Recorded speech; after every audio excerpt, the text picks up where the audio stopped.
دوسرا پارہ سورہ بقرہ کی آیت نمبر 209 سے آج انشاءاللہ تفسیر بیان ہوگی۔ یہ جو آیت مبارکہ ہے نا 209، اس کا تعلق پچھلی آیت مبارکہ کے مضمون کے ساتھ ہے، جس میں اللہ تعالیٰ نے فرمایا اے ایمان والو اسلام میں پورے کے پورے داخل ہو جاؤ، شیطان کے قدموں کی پیروی نہ کرو، وہ تمہارا کھلا دشمن ہے۔ آگے ارشاد فرمایا کہ تمہارے پاس جب واضح دلیلیں آ چکی ہیں دین اسلام کے حوالے سے، اس کی سچائی اور حقانیت کے حوالے سے، اگر اس کے بعد بھی بالفرض تم پھسل گئے، پھسلنے سے مراد مفسرین نے یہ لکھا ہے کہ مطلب یہ ہے کہ تم دین اسلام سے ہٹ گئے یا خدا نخواستہ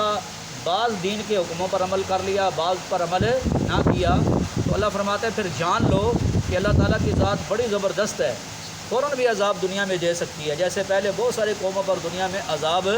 آیا اور وہ ہلاک ہو گئی، جیسے قرآن پاک میں سورہ ہود میں اور دیگر صورتوں میں ان قوموں کا ذکر ہے۔ زبردست اللہ کی ذات ہے، مطلب یہ ہے کہ ساری طاقتوں کی مالک ہے اور وہ دنیا کے اندر بھی عذاب دے سکتی ہے، جیسا کہ پہلے قوم لوط پر عذاب آیا، نوح علیہ السلام کی قوم پر، قوم عاد، قوم سمود اور دیگر قوموں پر عذاب آئے، تو وہ عذاب دنیا کے اندر ہی آئے۔ اور ساتھ فرمایا حکیم، اللہ کی ذات حکمت والی بھی ہے، ہو سکتا ہے کہ دنیا میں کچھ عرصے تک یا پوری زندگی کے اندر ہی نافرمان پر عذاب نہ آئے، تو اسے یہ نہیں سمجھنا چاہیے کہ اب میں بچ گیا ہوں، بلکہ آخرت میں پکڑ یقینی ہے۔ لہذا اس وجہ سے جب تمہارے پاس دین اسلام کے بارے میں سارے واضح دلائل آ چکے اور اللہ تعالیٰ نے قرآن پاک میں حضور صلی اللہ علیہ وسلم نے اپنی حدیث میں دین اسلام کی ساری سچائی بیان کر دی اور دین اسلام کی ساری تفصیل بیان کر دی، تو لہذا اب تمہیں دین سے پیچھے ہٹنا نہیں چاہیے، دین سے پیچھے ہٹنا نہیں چاہیے۔ اسی وجہ سے حدیث میں آتا ہے نا کہ ام المؤمنین امی عائشہ رضی اللہ تعالیٰ عنہ سے سوال ہوا کہ حضور صلی اللہ علیہ وسلم کا عمل کون سا ایسا عمل تھا کہ جس کو ہم یہ سمجھیں کہ بہت عجیب عمل ہے، تو امی عائشہ رضی اللہ عنہ نے فرمایا کہ حضور صلی اللہ علیہ وسلم جب کوئی عمل شروع فرماتے پھر اس کو لگاتار کرتے تھے، اور حضور علیہ السلام نے بھی ارشاد فرمایا اللہ کے یہاں محبوب عمل وہ ہوتا ہے جس کو لگاتار کیا جائے۔ تو اب ہمارے ہاں یہ ہوتا ہے کہ ہم بہت سارے مسلمان ایک عمل کرتے ہیں، پھر بعد میں کچھ عرصے کے بعد اس عمل کو چھوڑ دیتے ہیں، یہ عمل اللہ کو پسند نہیں ہے، تو لہٰذا دین پر بھی عمل کرنا ہے، ساری زندگی کرنا ہے اور مرتے دم تک اس دین کے اوپر عمل کرنا ہے۔ یہی نہیں ہے کہ کچھ عرصے تک تو بندہ عبادت کرے یا دیگر احکامات پر عمل کرے اور کچھ عرصے کے بعد نافرمان ہو جائے، نہیں، بلکہ دین اسلام پر عمل کرنے کا حکم پوری زندگی ہے۔ جیسے اللہ تعالیٰ نے اپنے نبی صلی اللہ علیہ وسلم کو بھی فرمایا وَاعْبُدْ رَبَّكَ حَتَّىٰ يَأْتِيَكَ الْيَقِينُ، کہ آپ اپنے رب کی عبادت کریں یہاں تک کہ آپ پر وفات آ جائے، مطلب وفات تک آپ نے کیا کرنی ہے؟ عبادت کرنی ہے۔ تو دیکھو نا اللہ تعالیٰ نے کھلے لفظوں میں فرما دیا کہ اگر ان واضح دلائل آ جانے کے بعد بھی تم پھسل گئے تو پھر جان لو کہ اللہ کی ذات بڑی زبردست اور بڑی حکمت والی ذات ہے، لہٰذا دنیا میں فوراً پکڑ بھی آ سکتی ہے۔ باقی آپ نے سنا کہ شیطان دشمن ہے، شیطان بھائی دشمن ہے۔ اب شیطان کی کوشش تو یہی ہے نا کہ بندے دین پر عمل ہی نہ کریں، لہٰذا وہ لوگوں کے ذہن خراب کرتا ہے۔ جیسے ایک حدیث میں آتا ہے کہ ایک زمانہ آئے گا کہ شیطان لوگوں کے ذہن میں یہ بات ڈالے گا کہ بھئی ہمیں تو اللہ نے پیدا کیا لیکن اللہ کو کس نے پیدا کیا؟ ایک وقت آئے گا شیطان لوگوں کے ذہن میں یہ اللہ کے بارے میں وسوسے ڈالے گا، تو نبی علیہ السلام نے فرمایا جس کا مفہوم یہ ہے کہ اس وقت تم اللہ تعالیٰ کی پناہ مانگنا، کیا کرنا؟ اللہ تعالیٰ کی پناہ مانگنا۔ دیکھو نا شیطان وسوسے، اور کئی لوگ ہم سے پوچھتے بھی ہیں کہ جی ہم نے نماز شروع کی ہے یا نیک عمل شروع کیا تو ہمارے ذہنوں میں گندے گندے خیال آتے ہیں، ہم نماز پڑھتے ہیں تو ہمارا پتہ نہیں ذہن کہیں اور چلا جاتا ہے، تو اصل میں اس کی وجہ یہی ہوتی ہے کہ شیطان چونکہ دشمن ہے، اب وہ یہ دیکھتا ہے کہ یہ بندہ نیک عمل کی طرف آ رہا ہے، اچھے کاموں کی طرف آ رہا ہے، لہٰذا اس کے ذہن میں وسوسے ڈالو اور گندے خیالات ڈالو تاکہ بندہ عبادت چھوڑ دے۔ تو جو بندہ عبادت میں لگا رہتا ہے پھر ایک وقت آتا ہے کہ وہ شیطان خود ہی ناکام ہو کے پیچھے ہٹ جاتا ہے،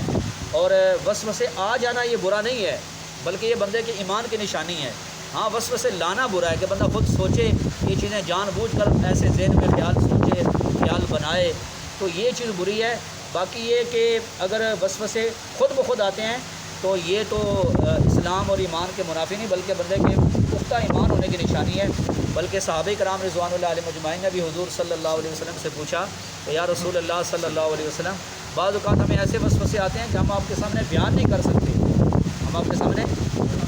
کر سکتے، تو یا رسول اللہ ہم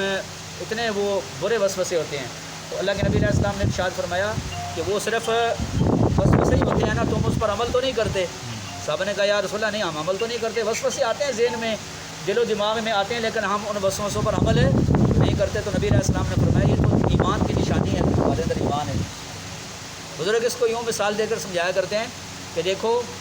ایک مکان وہ ہوتا ہے جو بالکل خالی ہوتا ہے، اس میں کوئی قیمتی چیز نہیں ہوتی، کبھی بھی چور ڈاکو اس پر حملہ نہیں کرتے، نہ ہی وہاں پر جاتے ہیں۔ جس گھر میں یا جس مکان میں کوئی قیمتی چیز ہوتی ہے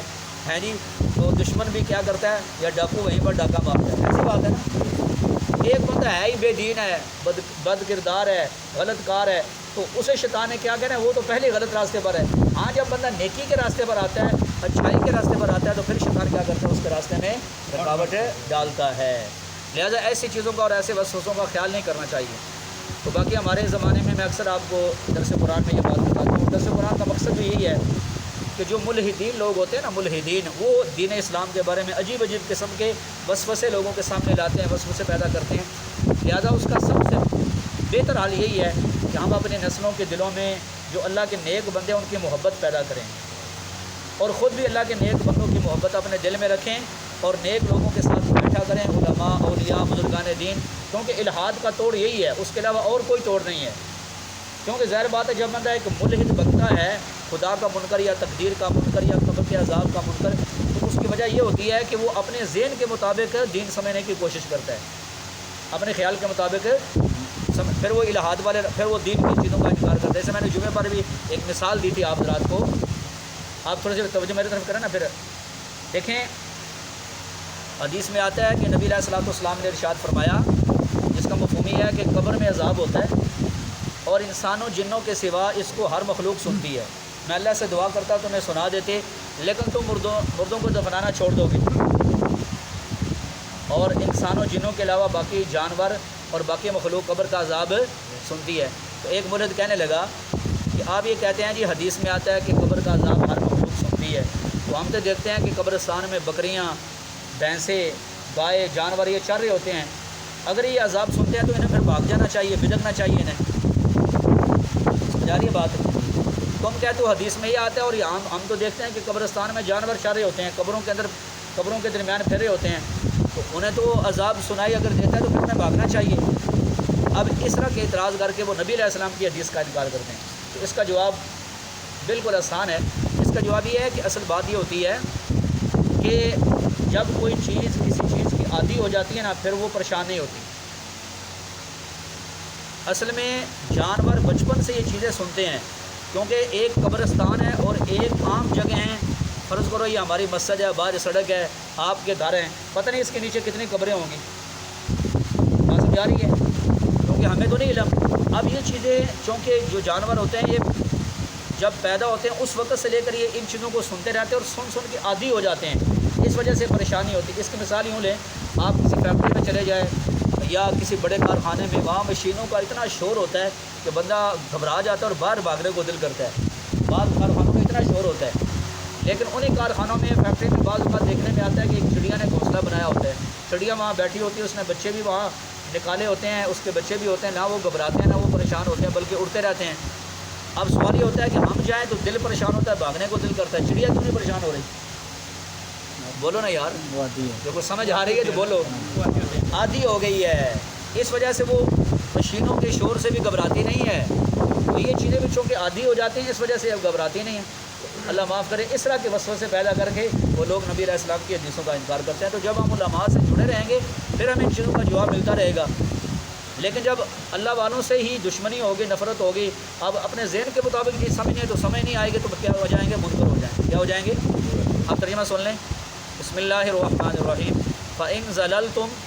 مِّن بَعْدِ مَا جَاءَتْكُمُ الْبَيِّنَاتُ، پس اگر تم پھسل گئے بعد اس کے کہ تمہارے پاس واضح دلیلیں بھی آ گئی ہیں، تو فَاعْلَمُوا، پھر جان لو، اللہ فرماتے ہیں جان لو، ان اللہ عزیز، اللہ کی بے شک اللہ کی ذات بڑی زبردست ذات ہے،